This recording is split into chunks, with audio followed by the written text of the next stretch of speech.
Today's actually going to be the first Q&A video that I do. I get a lot of questions, DMs, and comments and stuff like that, and it's awesome. Thanks for reaching out to me and trying to find out more ways that you guys can help yourself in relation to your health and your skateboarding. And so I put up a little post on Instagram for just a Q&A. If you guys have some questions, hit me up. But I'll go through and just kind of run through the list of questions that I've gotten.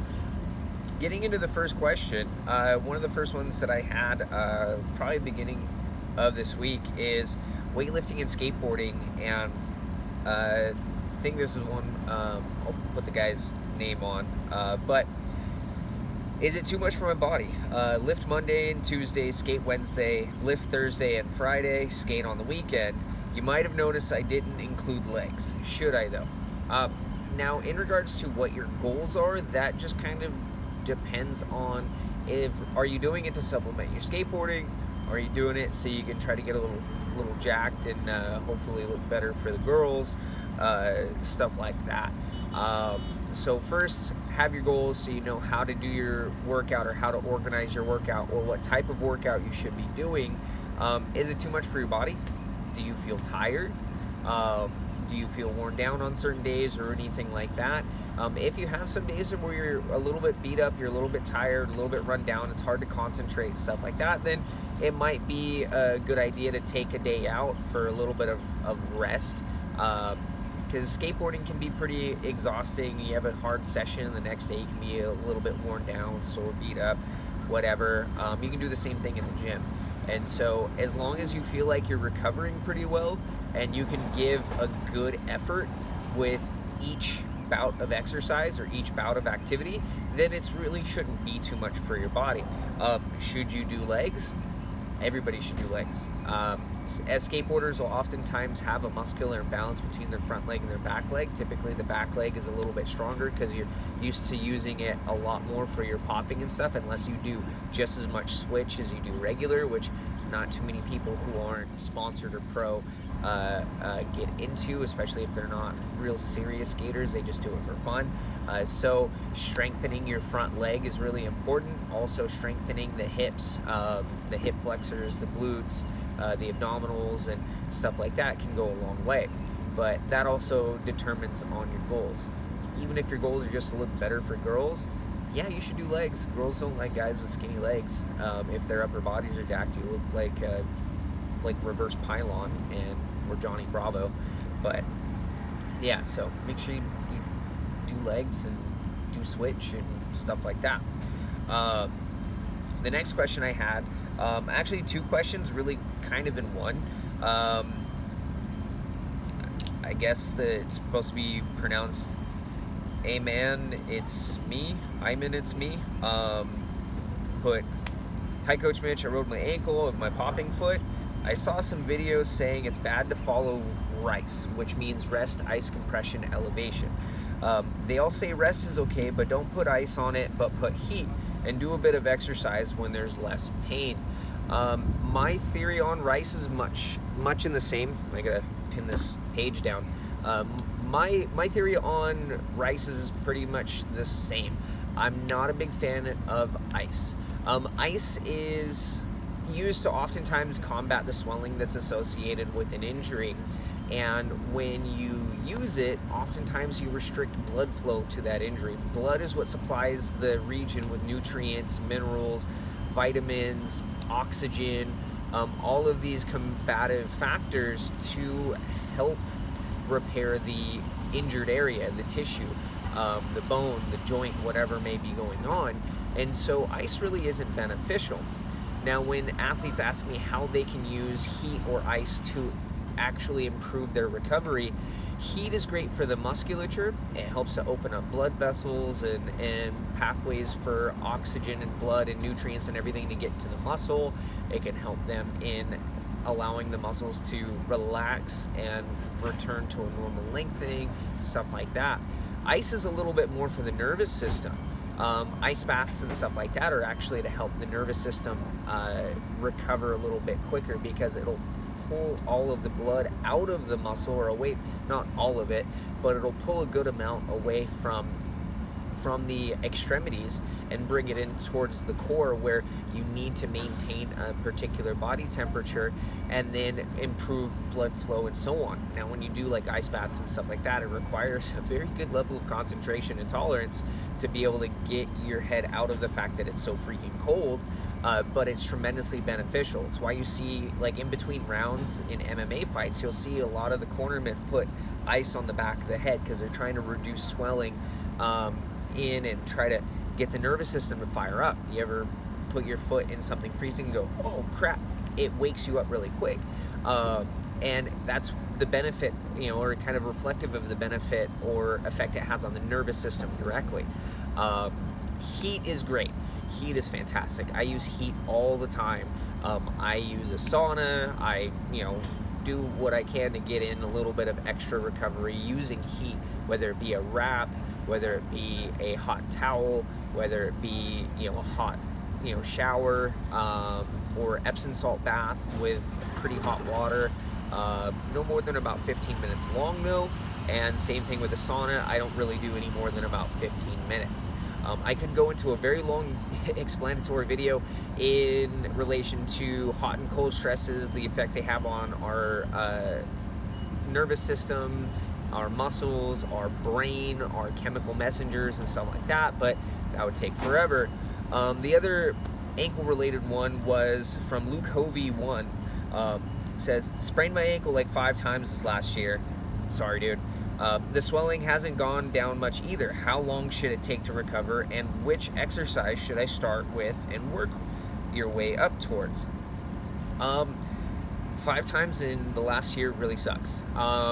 So more than likely what's happened is you've probably gotten on your board a little bit too soon before you started to recover your proprioception and awareness of position, and that's left you vulnerable for another sprain. As far as swelling going down, swelling all depends on the amount of trauma that happened. You'll continue to have swelling longer if the type of trauma that happened to the joint or tissue was more severe. Typically, muscle tissue takes much quicker to recover, but if there's damage to a ligament or a tendon, then that can take, you know, 6 months, 7 months, something like that, to actually get back to being recovered. In gymnastic strength training, they're very slow about progressing in the difficulty of an exercise. They're very big on the mastery of an exercise, and the reason why is because they have a very, very in-depth understanding of how long it really takes for not only the muscle to adapt, but they look at how well the tendon adapts and how well the ligaments and the joint itself adapts. And when it comes to stuff like that, they really look at long term.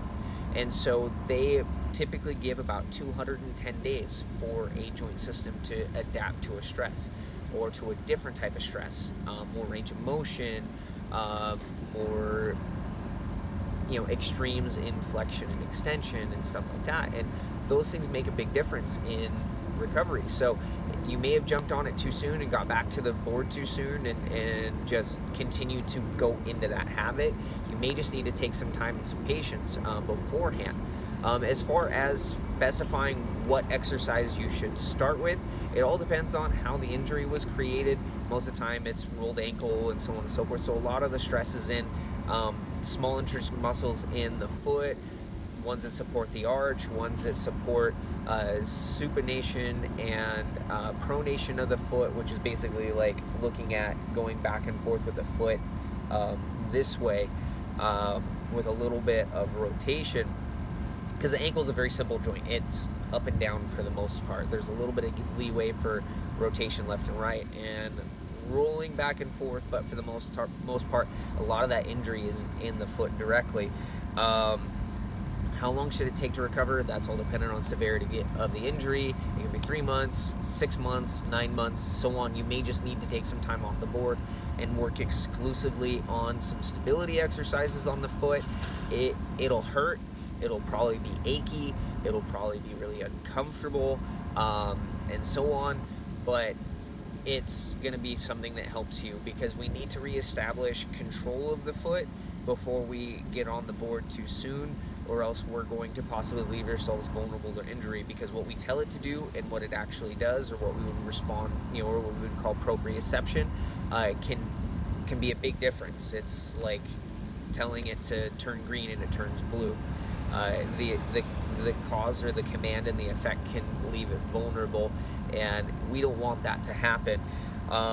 As far as what exercises, I go through a few really good exercises in the Pankles video I did with Timo Bentley, and I would look at that and some simple drills that you can do with some very low cost equipment for things that you can work with to start to strengthen it and just restore movement, motion, basic function, and then go from there. So check that out. And so anybody that asks me about pain in their ankles, rolled ankles, stuff like that, that's what I normally refer them to. Other questions that I've gotten, I've got 3 more. Miles Burley, I know Miles, why you so short, but in a good way? I am really short. I'm like 5'5", something like that. I wouldn't be surprised by the time I'm 40. I'm 5'4.5", but I'm just short. I blame it on my sister because she was really mean as a kid, and so she would volunteer to feed me when my parents were busy, and she'd eat my baby food, and that's not a joke. So I blame it on my sister. I didn't get my nutrients, I didn't grow. I've got a lot of people in my family that are really tall, like my mom's side, 6 foot, 6'2", 6'3", so on. My dad's side short. But as far as skateboarding goes, it can be a little bit of a hindrance, because my perception of what's big and what's not completely changes to guys like Jake and Adam, so on and so forth. If anything, I think I might need to change my name to like a Walker or an Anderson or something like that, because there's so many awesome Walkers in skateboarding and awesome Andersons in skateboarding. Okay, next question. Blind Boy what's the best warm-up for a 40-year-old street skater? Only get out twice a week, and it takes about 30 minutes to get loose. Sometimes that's just a warm-up process. I'm 34, or I'm going to be 34 in like a month, and it takes me about 10 to 15 minutes to get loose too. And I actually made a warm-up video, a pre-skate or pre-training warm-up video that I would encourage you to check out. My buddy Adam Swanson, I see at the park now and then, actually came up to me, and he goes, dude, I do your warm-up, I do your stretches, I've been doing that, I can touch my toes now, I feel so much better. I have this other guy from another park that I met that did the same thing. He sent me a message, I might just cap it in there. He's like, dude, I've been doing your warm-ups because I have to get up really early to skate because of work and so on and so forth. He's like, it makes such a big difference in prepping.